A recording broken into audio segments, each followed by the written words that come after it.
एक समय की बात है। एक छोटे से गांव में एक गरीब लड़का रहता था जिसके पिता मजदूर थे और गरीबी के कारण इनका परिवार संघर्ष में था और इस लड़के में आगे बढ़ने का जुनून था।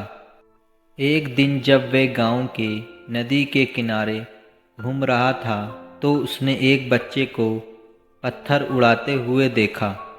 लड़का चौंक गया और बच्चे के पास गया। उसने पूछा, तुम क्या कर रहे हो?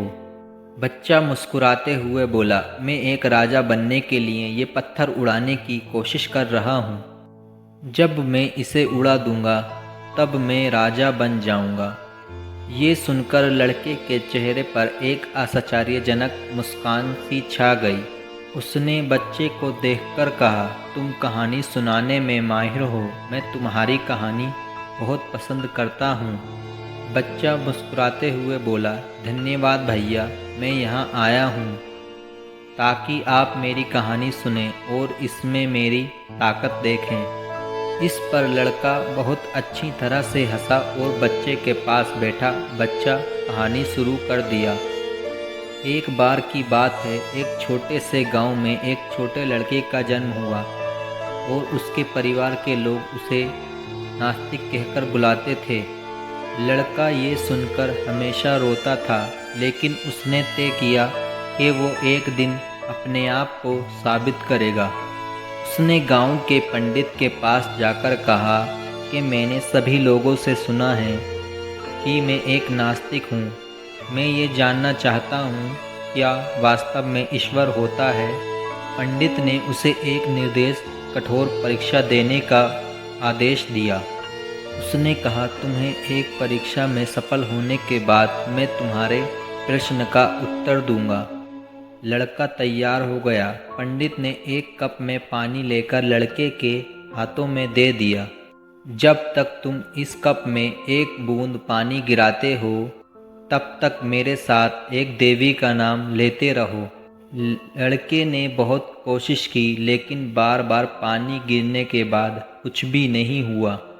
वह हार गया और उदास होकर पंडित के पास गया। लड़का रोते हुए कहा, मुझसे ये काम नहीं होगा क्योंकि मैं एक नास्तिक हूँ। पंडित हंसे और बच्चे को गले लगाया, तुम्हारी परीक्षा अभी शेष है, क्योंकि जब तुम पानी गिराने के बाद बार बार प्रयास करते हो तब तुम ईश्वर को खोजने के बजाय खुद को ढूंढ रहे हो। लड़का समझ गया कि जीवन में धार्मिकता की खोज के जीवन का ज्ञान मिलता है। उसने फिर से प्रयास किया और एक बूंद पानी गिराने में सफल हुआ। उसे एक आभारी मनोभाव नाम लेते हुए बच्चे ने कहा, अब मैं ईश्वर को नहीं खोज रहा क्योंकि मैंने अपनी आंतरिक शक्ति को पहचाना है। दोस्तों, ये कहानी हमें सिखाती है कि सच्ची धार्मिकता व्यक्ति के वर्तमान की खोज है। जब हम अपनी आंतरिक शक्ति को पहचानते हैं तब हम जीवन को एक नई दृष्टि से देखते हैं और सभी बाधाओं को पार करके सफलता की ऊंचाइयों को छू सकते हैं। उम्मीद करता हूँ दोस्तों ये कहानी आपको पसंद आई होगी। तो हमारी छोटी सी मेहनत के बदले आप हमें एक छोटा सा सब्सक्राइब दे सकते हैं और एक प्यारा सा लाइक और प्यारा सा कमेंट दे सकते हैं। दोस्तों, इसी तरह की कहानी सुनने के लिए हमारे चैनल को सब्सक्राइब करें। तो दोस्तों, मिलते हैं नेक्स्ट कहानी में।